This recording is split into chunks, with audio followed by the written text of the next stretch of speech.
This lecture will help you understand the fieldwork assignment. This assignment you may hear called theory to observation because it's just that. It's to take the theories that we have studied in class and observe them in action in the classroom. This assignment is worth 25% of your grade and it's due April 26. So what you need to do is observe a classroom for a total of 6 hours. Per state requirements, this must be a separate observation from any that you use for other courses you have taken or are currently taking. You may not duplicate portions of other papers that you have written. This is important because the state requires that each class have a separate, independent fieldwork observation or fieldwork assignment. If it is discovered you have used the same observation to write 2 or more fieldwork papers, or if you have duplicated portions of papers, your fieldwork paper in this course may receive a 0. Another thing that considers you cannot observe in your own classroom because you cannot be a teacher and an effective observer. You shouldn't also observe in a classroom that you're a TA in. The point of this is to get out and see something different.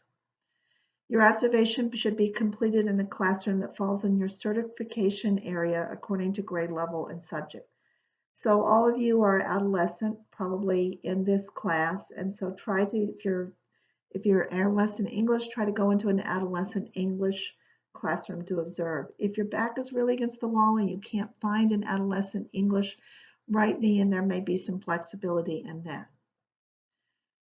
If you're asked to document this assignment so that to prove that it's a legitimate assignment, there's a permission to observe form on the course homepage of this course that's signed by the dean, and you just fill it out for the course number and present it to the principal or to a teacher. If you need additional documentation, some school districts require the professor write an email. I'd be happy to do that. Just let me know. So after you've made arrangements and you start your observations, you're going to go in, observe the classroom and as children in the classrooms. You will not interact with them. You will take field notes, lots and lots of notes, and relate your observations about instruction to at least three of the following learning and motivational theories. So these are the theories that we've covered in the class or about to cover. And so you need to talk about 3 of those theories. Any other things like constructivism, that's not a theory, that's a way of teaching that draws on these theories. Direct instruction, which we'll be learning about later, draws on these theories. So if you want to go outside these theories, you need to obtain permission from me before you do that. So what should be in your paper and what should you be taking notes on before you write your paper? First of all, when you go into the classroom, I want you to be polite and thank the teacher for having you. You can also give the teacher that permission to observe note as well to document the fact that this is a valid assignment. You're going to take notes on the context. What day were you there? What school? What grade level? Number of hours you observed? Who did you observe? The teacher, the location, number of students, number of boys, girls, special education, etc.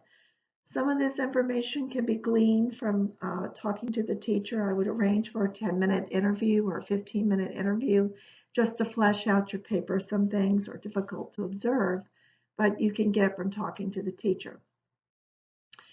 Activities that you observed in the observation. So what learning activities did you see taking place? And then a description of the theory. So I would give at least about a paragraph on each learning theory that you saw implemented in the classroom. So describe behavioral theory if you're using that, or describe Piaget's theory if you're using that, and of course cite and reference your textbook. A very important component of this assignment is a description of how the theory you just described relates to the activities you observed. So for example, if you saw a teacher giving a reward to a student, you will have described behaviorism, cited your textbook, and then you're going to talk about how you saw that in action. What did the teacher do to implement this theory in the classroom. And finally, a description of what you learned in this assignment. This is a reflection. It should be more than a conclusion. Some things you might want to consider include what you learned, what surprised you, what misconceptions you have that you cleared up, what you took away that you could use in your own classroom, and more. If you just write a conclusion that says like a summary, you won't receive full credit for that. The last thing you're going to do is to complete 2 task stream fieldwork forms, parts 1 and 2, and on task stream. You do not need to upload your paper to task stream, only to Blackboard, but you do complete the 2 forms on task stream. Here is the rubric for the assignment. I always encourage students to have the rubric and be looking at the rubric as they write their papers, and certainly after they finish writing, because you can score your own paper here. So the first row is about, did you describe the context completely? The second row is, did you describe classroom activities? It's very important to describe this as if it were a movie playing out. So first the teacher did this, and then the teacher did this, and next. Sometimes students jump around and it's difficult to follow or understand the lesson. The 3 learning theories should be described. What did the learning theories consist of? Who came up with it? And that's where you're going to cite your textbook for your learning theories.